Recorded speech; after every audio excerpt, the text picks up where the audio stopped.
Blog Talk Radio. Franchise Interviews. From Easton, Pennsylvania to Sydney, Australia, you're listening to Franchise Interviews. Franchise Interviews. Welcome to Franchise Interviews, an up-close, behind-the-scenes look at franchising and entrepreneurship. Listen to interviews with franchisers, franchisees, franchise authors, franchise experts, and attorneys. And now, welcome your host, Marty McDermott, and Franchise Interviews. Hi, everyone, and welcome to a very special edition of Franchise Interviews, where for over 15 years now, we've been asking the Franchpreneurs one-on-one. I'm your host, Marty McDermott. I'm the president of Franchise Interviews, and we have a great show. Well, we're meeting with Shelly Sun, the CEO and founder of BrightStar Care. And BrightStar Care boasts more than 365 locations nationwide that provide medical and non-medical services to clients in their homes, as well as supplemental care staff to corporate clients. We're going to talk to Shelly about that in just a moment on Franchise Interviews. So stick around because we have a great show.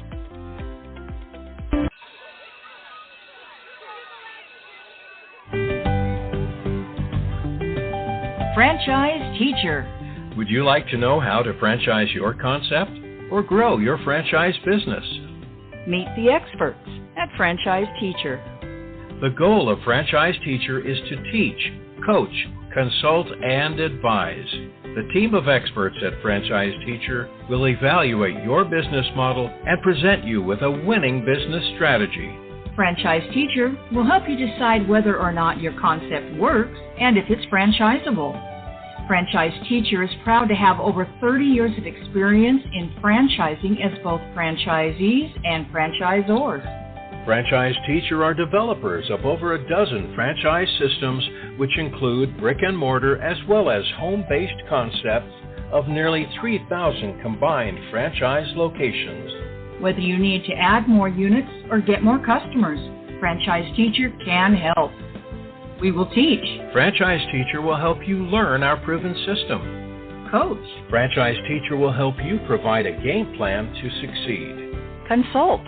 Franchise Teacher will make sure you stay on track. And advise. Franchise Teacher will help you learn from our over 30 years of experience in franchising as both franchisees and franchisors. Take advantage of our free, no-obligation phone consultation. Simply go to FranchiseTeacher.com or call us at 561-385-3032. That's FranchiseTeacher.com or call us at 561-385-3032. Hi, this is Connie McDermott, Administrative Assistant for Franchise Interviews, LLC, and you're listening to Franchise Interviews. Franchise Interviews. From Easton, Pennsylvania to Sydney, Australia, you're listening to Franchise Interviews. Franchise Interviews.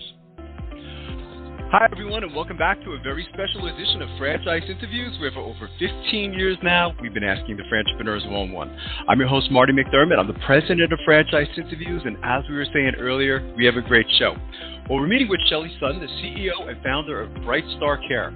And BrightStar Care boasts more than 365 locations nationwide that provide medical and non-medical services to clients in their homes, as well as supplemental care staff to their corporate clients. Hi, Shelly. How are you? Welcome to the show. Thanks so much, Marty.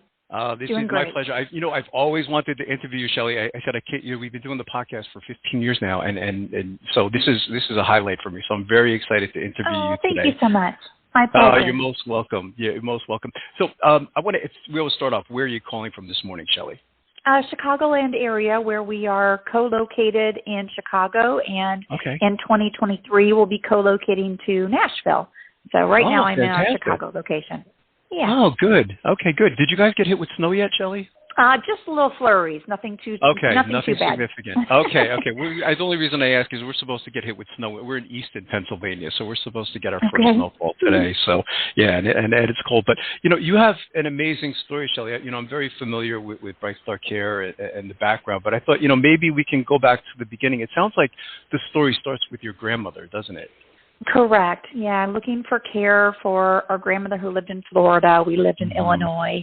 She needed both non-medical care and medical care, and there was not a company that I could find that was doing both. There were a lot of the kind of early-stage franchisors that we compete with now that only offered non-medical then and now. And then there were certain companies, home health companies, that would do the medical side. But I needed both, and that was really difficult to manage over 2 agencies and have 2 different sets of personnel, making sure they were coming and doing what needed to be done, and kind of stepped away from that family experience after losing her grandmother in early 2002. And wow, do families need what we had been looking for, and talking to a lot of families and nurses and those in hospitals that were discharge planners. It seemed like there was not just a need for our family, but for many families. And that was the inspiration for starting the brand in late 2002. What's interesting, when I studied your background, Shelly, is, and I say this in a complimentary way, is you have an accounting background, which is interesting because we don't think of like a lot of accountants going into or starting their own business. But it seemed to me like, when I was studying you, that this was an advantage to you, wasn't it, is your accounting background? Yeah, I think I'm very good with numbers. I'm very good at systematizing things, which would be natural for an accountant. But I had started in the public accounting side, but then had moved on to the corporate side where, in my job kind of a year before starting my brand, I was supervising over 300 people at CNA Insurance. And so I had grown to have a great affinity for getting the best out of talent and leading large teams. And so I think that's not always a skill set that would be akin to an accountant, but I'm a hugger and I love people, both the clients we have the honor to serve and the employees that we, have the honor to work with every single day. And so having an ability to have that financial discipline, which is so critical in an entrepreneurial startup because cash is king. And so managing to those metrics, it is something I think that has been important for us to be able to grow and scale and have capital to reinvest back into the business because of that discipline that I grew up with. But certainly the people side is not normal with all accountants, but is very akin to how I am wired. I had to ask you, Shelly, because my favorite show, my wife and our favorite show is Undercover Boss. So I just had to ask you about, what was the experience like for you? Because I know you probably had cameras on you all the time, right? What was that experience all like the time? It was pretty invasive, but it was a great thing for our brand. I felt so proud because I think many don't kind of understand kind of how much you turn over the control of everything when you agree to do that show. You have no editing rights. I saw it live the same time with 9.1 million people. I had to give the list of all franchise locations. I didn't cherry pick. They got to pick the locations. And then within there, they interviewed, 50 to 100 caregivers. And they likely were looking for the caregivers that had the most drama in their personal life, which drama in your personal life sometimes doesn't equate to, being great in the professional life, right? Or being able to show up on time and do all the things that are necessary. And so to have such great quality care with such compassion be able to be demonstrated on camera for what was my original, kind of guiding principle for starting BrightStar, I couldn't be more proud. But yes, it was 20 hours a day for about 13 straight days.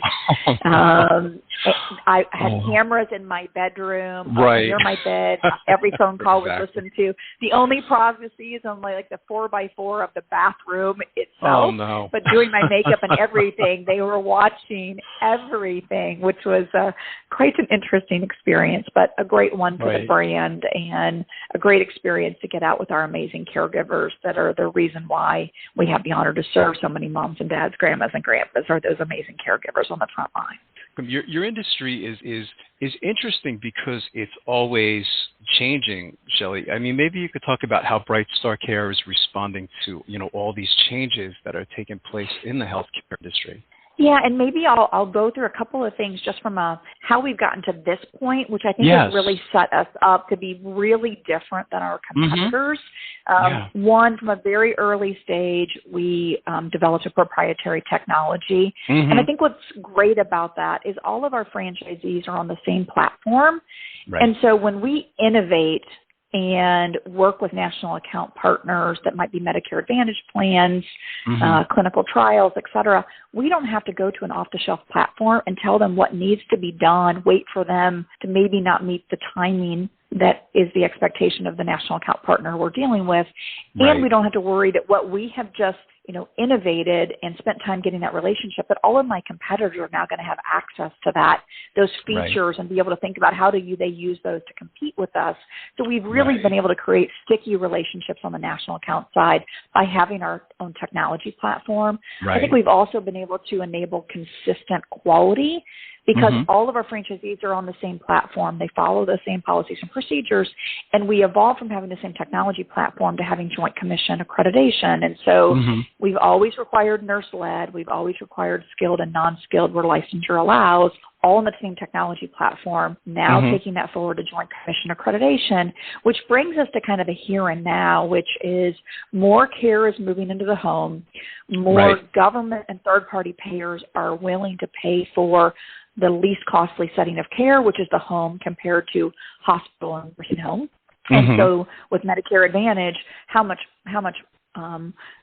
better for our country in terms of Medicare claims costs to have some things done to prevent incidents of going into a hospital by having some supplemental hours in the home on a continual basis. Well, arguably those rates are not sustainable to be highly profitable if you can't demonstrate the outcomes that you're delivering and how your outcomes are better than others. And so having all of our franchisees on the same platform, having the quality of care and nurse-led that was part of our original, and then joint commission accreditation gave us a lot of confidence to, even during COVID in 2020, to invest six figures to align with Avalier Health to do a study of how our outcomes compare to everyone else that is receiving home care that's not us or not receiving home care. We were able to quantitatively demonstrate that we were saving on average $13,000 per member when we were utilized. And that's been really valuable for us going in and having the conversations with the Medicare Advantage plans where their rates were significantly less 18 months ago. And we've been able to go in and get between 5 and 35% rate increases depending on the market and the payer, because we know that our outcomes are higher because of nurse-led care and joint commission consistency and data access than our competitors. And so what were strong foundational things that have been building blocks up until now, I think are that much more important right now, where what's happening now? More care is being paid for third-party payers and government. You have to be able to demonstrate how you're bending the cost curve in other areas to be able to get rates that are sustainable. And we've got to be able to influence our franchisees to take it. Arguably, shorter shifts, 2 or 4 hours with Medicare Advantage, are harder to fill than longer shifts that might be private pay. But you've got a lot of things convening at the same time. You've got a changing economy where, inflation exists and household budgets don't go as far. I think we're going to see, like we did in 2008 to 2010, lots of layoffs in 2023, which I think drastically changes what has been a tight labor market. I think that really starts to change in 2023. And so that government payer will be a necessary component for increasing our addressable market and offsetting the customers that might have to reduce hours or stop private pay care, and they need a different funding source, whether that's long-term care or that's Medicare Advantage. And so knowing that Medicare Advantage was growing hours, more plans were participating, and knowing what was coming, because, I've lived through 2008 to 2010. Many of my franchisees have not. And we know that hours are going to be cut. We know clients are going to have to stop.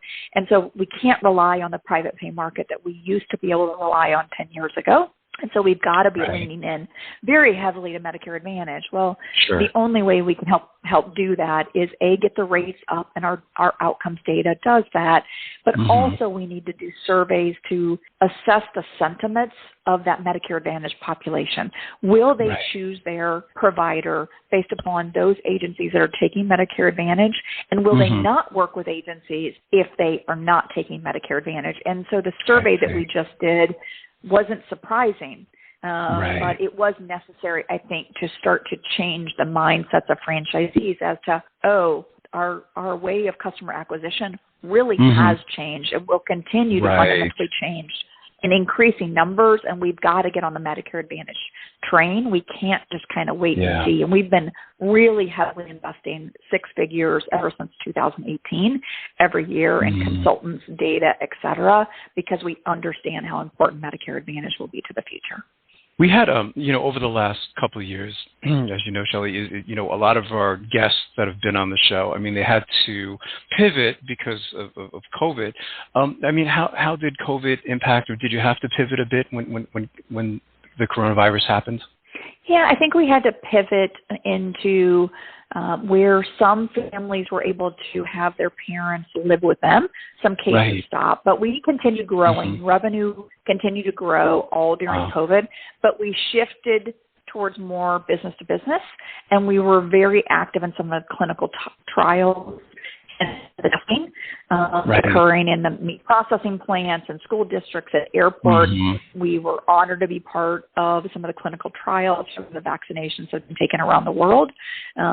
We were able to stand up, 600 to 800 nurses in a 6-week period of time to be able to have those things happen. And, our franchisees really rallied around a substantial amount of business that came in. I think we're starting to get kind of more back into the mix of business that was more akin to pre-COVID now, but that has taken a little bit of time. But we, generally at the local level as well, we didn't suffer a down, but we did have to think quickly on our feet and have some very quick pivots. I'm very glad we had the skilled part of our portfolio and Joint Commission accreditation to be able to pivot, because a lot of those partners were wanting to work with agencies that they felt like had some accreditation standard to not put their brands at risk, particularly on clinical trials. That was really important. You mentioned the proprietary technology, Shelly, which of course is extremely important. But, how else does technology play a role in your business over the years? It seems like technology, in addition to the industry, is always changing as well. So I'm sure there's been a lot of changes. Last time I interviewed your BrightStar Care was 8 years ago, so I'm sure there's been a lot of changes in technology since then. But how are you using technology today in addition to the proprietary? I think when we first started, it was more of a back office and how do we have consistency in how we onboard a client, making sure there's supervisory visits, how do we bill and pay, those kind of things. And I think we've evolved to that point of care almost, of where all of our caregivers are using, a clock in, clock out. They're going through a set of tasks that they should do that's customized based upon what the diagnosis is of the patient.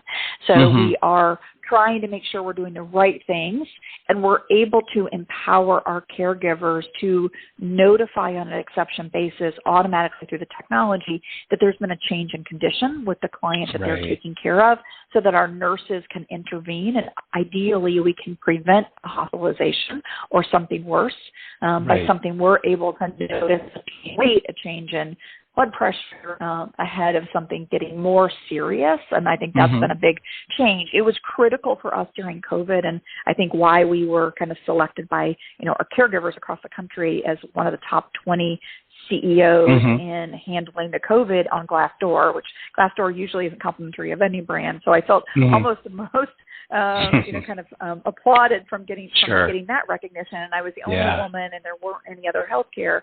And so I think we were able to help the caregivers be able to not go into a patient's home until they certified to a certain set of not having symptoms and not having exposures. So we kept our seniors safe, because that was the highest risk demographic before the vaccinations were available, right? And PPE was hard in that very early stage. We were one of the first brands to have N95 masks available, 100,000 of them across our brand. We got all of our offices with those, and then we were helping the local hospitals have those as well, nursing homes locally. So we try to, be an active part of the communities as well as we put our balance sheet to work. And so I think that technology allows us to help the caregivers make sure we kept them safe, but ultimately kept our patients safe. And when we had that up within 3 weeks of the kind of major onset of COVID, because we owned our own technology and we worked around the clock to make sure we were keeping our seniors safe by adapting our technology. And then within a few more weeks, we were able to have something where we were able to screen our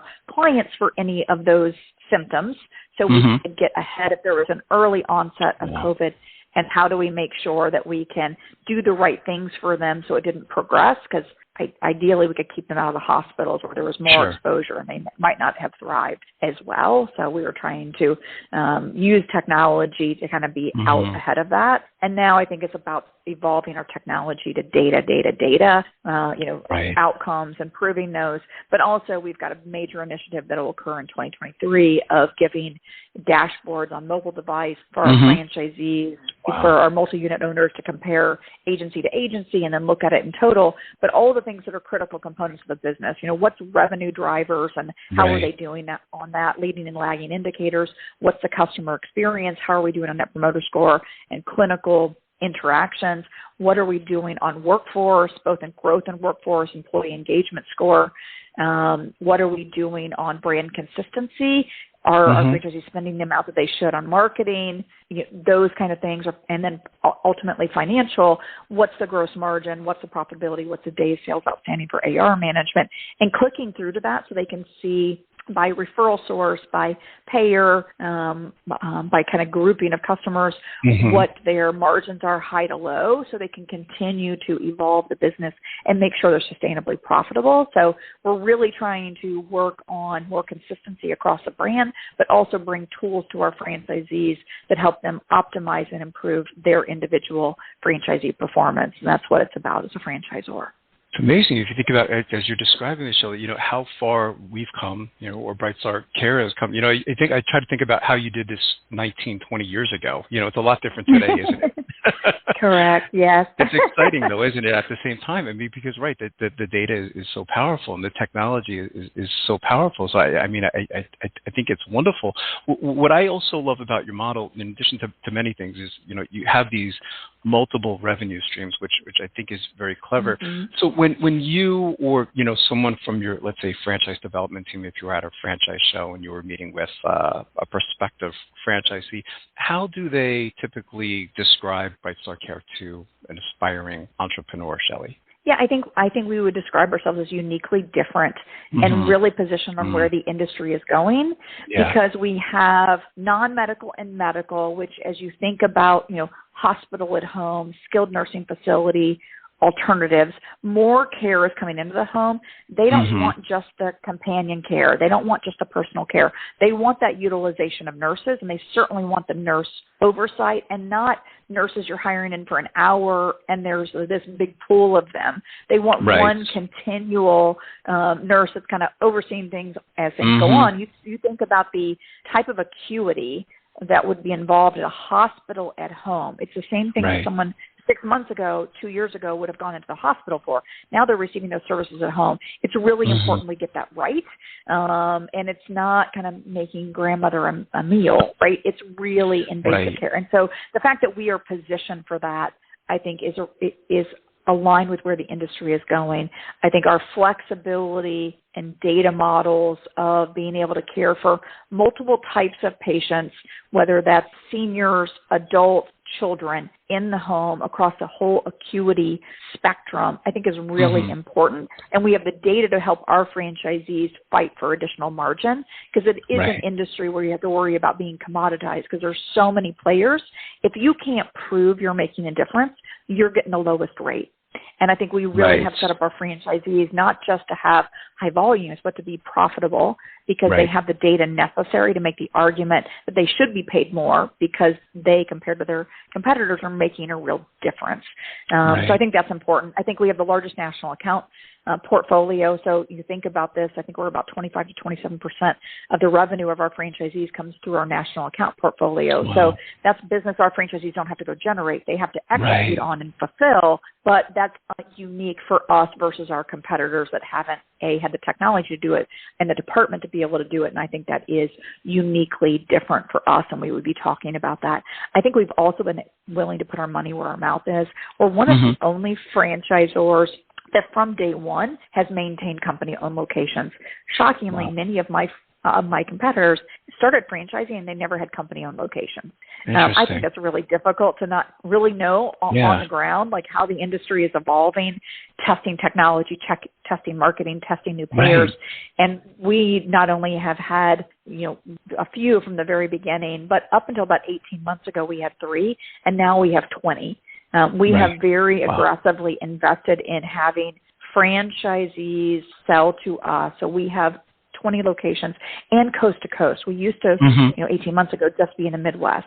We now are in Arizona, Florida, Alabama, South Carolina, Tennessee, and the Midwest. And so we want to be able to test marketing, test payers, test new referral relationships in different parts of the country so we can get that optimized and roll those out as revenue sources to our franchisees. We already have 5 revenue streams and multiple different payer types and national accounts, but I think we will have many more over the next 2 to 3 years because we're already working under NDA with some of the largest payers or hospital chains in the country on really innovative things, and we're doing that leveraging the balance sheet that's behind our company-owned locations. And once we fine-tune some things, get it to scale, that will be new sources of opportunity for our franchisees in the future. Your industry, obviously, BrightStar Care stands out in the industry, Shelly. Maybe we could talk about, it seems to me like, in looking at the industry, it just keeps getting bigger every year because people are living longer and, things of that nature. But, are there any numbers for your industry? I imagine it's a pretty significant industry, isn't it? Yes, very significant and rapidly growing. Yeah, that's safe to say, isn't it? It's such a big industry, and that's important. It's one of the pieces of advice we've given over the last 15 years is look towards the industry. What is the industry doing? And obviously you're right there in the forefront. Any recent performance marks that in addition you'd like to share that some of them you mentioned, Shelly? I think I would, if I put myself into the shoes of the franchisees, we're always on the, entrepreneur, list. We're always on the, fastest growing companies, all those kind of things. And that's great. I think what I, as a franchisee, would be looking towards are like the Avalier Health studies, where we've been the only home care brand to ever be able to get a study done and published by a third party that demonstrates that we actually do truly improve outcomes. And that's going to be really important with the payers of the future. I think we really are going through a systemic change over the next few years where the payers are changing and what they want to pay for is going to change. I don't think there's going to be an appetite with probably half of our industry 3 years from now where they just pay an hourly rate regardless of the outcomes that are delivered. And so you think about, to me, a lot of the industry is really on the precipice of being blockbuster that was locked in to their economic model being tied to late fees, even though the customers hated that. I think similarly, a lot of our customers and ultimately payers don't like that we expect to all in our industry charge the same amount regardless of what we deliver. And I think that time of reckoning, like it was for Blockbuster, is coming to the industry where you have to have data, you have to have quality outcomes, you're going to have nurse-led care and consistency like through Joint Commission accreditation. And I feel very blessed that we already have a lot of that foundation of technology, data, nurse-led care, Joint Commission accreditation. And now we're just evolving to the payers that can allow us to continue to scale and increase the addressable market. We're in a really great position, as are our franchisees and future franchisees, for phenomenal growth, and I think arguably taking market share away from many of our competitors.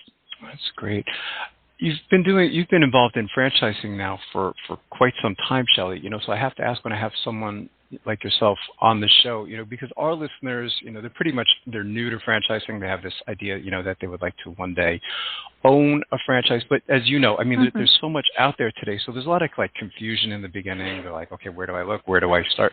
From everything you've learned about franchising up to this point, what advice would you give to our listeners then in their quest to buy a franchise? I'd be looking at the, item 19, which describes kind of how the franchisee units perform. I would look for franchisors that are innovative and willing to do what's hard because it's necessary versus just those that might be kumbaya with their franchisees. But arguably, Blockbuster was kumbaya with their franchisees until they all went off the ledge together. And so for me, leadership is about doing what's necessary, even if it's hard. Right. I think franchisees and franchisors, given exactly the same information and the time to look at it, will arrive at the same conclusion. My experience has just been that the franchisor might be able to see it a couple years before franchisees want to adapt to it. And I would be much more, regardless of the industry, home care, food, whatever, are more restaurants moving to ghost kitchens? Are more food service moving towards robots instead of people on the front line? Those that haven't embraced that, where their franchisees may not be happy because they're having to invest in a lot of technology. Our franchisees are having to adapt to go to Medicare Advantage. We're really enforcing our consistency of standards across our franchise brand, because if we don't have that, we can't sell ourselves to payers. And so for the franchisees that are going to do it right, they should want us doing that. Change is hard. And so I would be looking for actually franchisors where kind of there's some element of change and challenge within the network. I think that actually is much stronger a sign of health that you're going to be with a franchisor that's still going to be around 10, 20, 30 years from now than those where it's just easy as you go, status quo, because nothing about our macroeconomic environment is status quo. Right. Wow, that's it. It's great response, Shelly. So, as the founder and CEO of the company, I mean, I can ask you, and you kind of hinted on some of the things, Shelly, but, what are BrightStar Care's plans for the future? If you could look into crystal ball, whether the crystal ball is 1 year, 3 years, or 5 years, where do you see the organization? Yeah, I think we're, continuing very heavily to grow our customer count. We really, our mission is to help moms and dads, grandmas and grandpas live safely and independently at home. And Medicare Advantage gives us a new foray to be able to help more people access affordable care at home with Medicare Advantage or Medicare Advantage plus private pay as a combination. So that's a big evolution for us. We're being very innovative on the workforce front. We signed an agreement, an alliance, if you will, with the largest nursing school program online and in person in the country, Chamberlain, and we will have by the second quarter a practice ready specialty in home care that is co-branded BrightStar Care and Chamberlain for all of their students. That will give us access to have our brand in front of our future nurses and be able to access their current alumni and current students. So that's a big win for our franchisees. We'll continue to be innovative in that way. And then, if I look 3 years out, I think it is very possible that we align with a strategic to give our franchisees access to more resources to serve more patients, particularly if we align with a payer or a hospital chain or Medicare home health. We'll leave all of that on the table. I don't look to try to retire for 10 to 12 years, so I may move in the next 3 to 5 years from CEO and founder and sole shareholder, because I still own 100%, to CEO and founder and employee.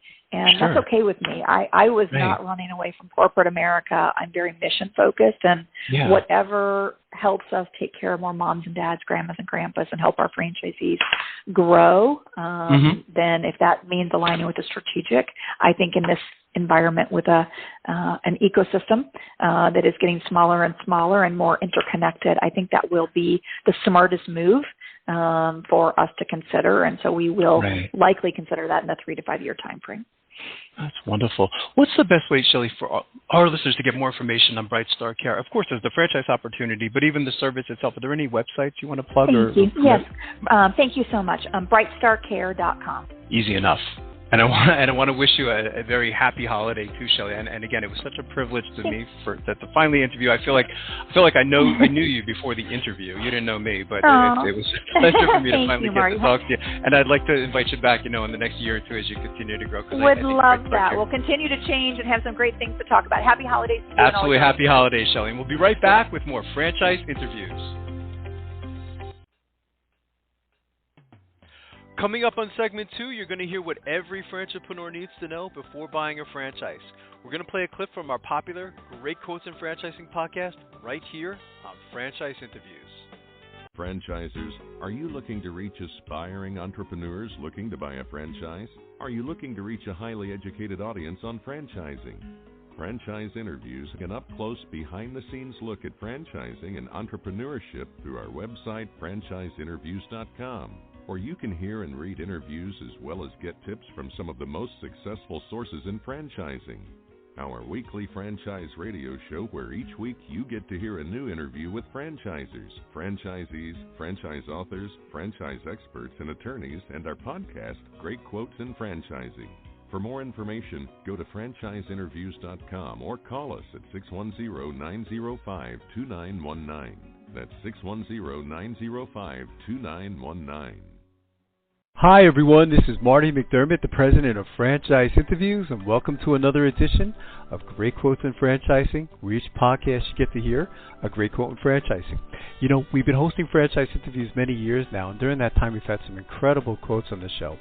Today's great quote in franchising comes from Tom Scarda, and Tom is a franchise consultant for franchise, and he's the author of The Magic of Choosing Uncertainty. And we've had Tom on the show 2 times over the last 14 years, and Tom is great at providing analogies on topics like motivation and entrepreneurship.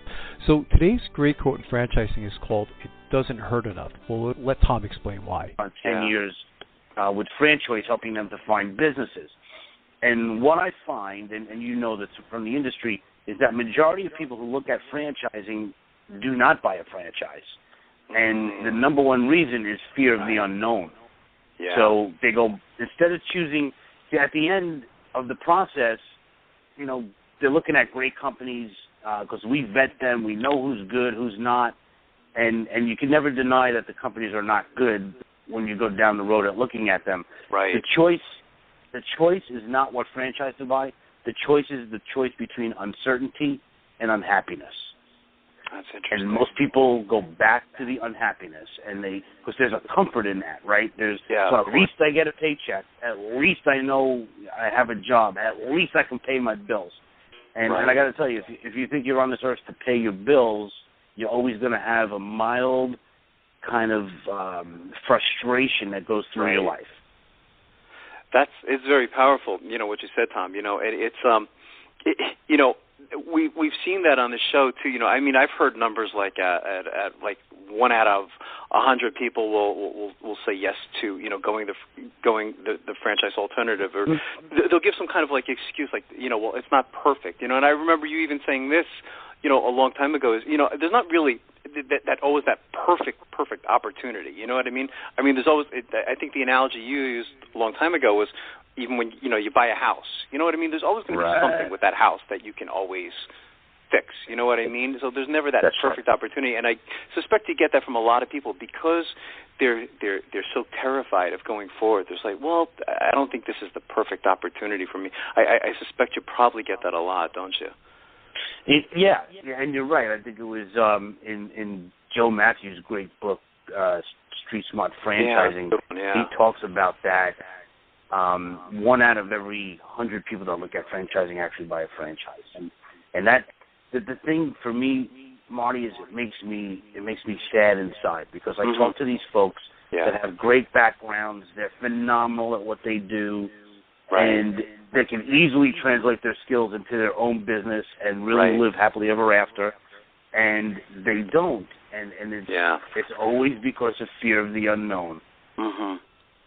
You use a powerful word, Tom. You know, you used happy, you know, and I think it's interesting that how many people there are out there that are, you know, working day to day, and they're just, you know, as you said, they're paying their bills, you know, but they're not happy, are they? You know, and I know a lot of those people who are working for, let's say, the city, and you know, they're going to get their pension at some point, but they just aren't happy. And I can't imagine working 40 years and not being happy, and you wonder, you know, it's really that powerful, and that's why I think your book is so important. You know, The Magic of Choosing Uncertainty is that, you know, you lived it, haven't you? I mean, you know, I'm sure, you've been through all of those things that a lot of your clients certainly have going through their head, don't they?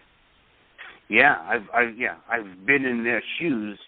And that's why I kind of enjoy I love what I do, because I'm really able to speak to people on a, you know, a one-to-one basis that, you know, I not only have empathy, I've been there, I've done it, and maybe it's not for everybody, and that's fine. I get that. Not everybody should buy a franchise, believe me. Right. But but when you're there and you're on the cusp, and it's the 11th hour and you have to make a decision, and you run away from it, it's really, really sad. And from my perspective, it is, and I think from their perspective, I just read an article last week that said 86% of Americans want to change their job today. Wow, that's incredible. And I think it was 86%. 86% of Americans want to change their job today, and probably maybe 1% will, get out of the corporate rat race. A lot of people will change jobs. And they're going from, one fire to another fire, and they really don't solve anything. But I'll tell you that, a great story that I share with everybody, and I think that it will go very, very well here. If you can imagine for a second, there's these two guys sitting on a porch, like two old hillbillies, right? And they're drinking their sarsaparilla, and they're rocking in their rocking chairs. And one of them has a hound dog, and the hound dog's sitting on the floor, and every once in a while, that hound dog lets out a yelp. Yeah. So one of these guys, one guy says to the other guy with the dog, "What's wrong with your dog?" And he said, "Nothing's wrong with the dog." So he said, "Well, why does he yelp like that?" Yeah. And he said, "Oh, he's laying on a nail." And he said, "Well, why doesn't he get off the nail?" And he said, "Well, I guess it just doesn't hurt bad enough." Wow. That's a great analogy. We're going to have to use it. We have this great quotes in franchising podcast. We're going to have to put that one in there. I haven't heard you tell that story, but I think that's I mean that's a great one. I mean, it does show how we're willing to live our lives like that, isn't it? Yeah, it is. It frustrates the heck out of me. And in the book, I give people what I call fuel for change, which are different exercises at the end of a couple of different chapters, where you can go through changing your mindset about things. Yeah. And you realize after a while, all your stuff, all your baggage in that fear department essentially comes from your parents and from your upbringing telling you, no, don't do that, be careful, and if you lose, you're a loser.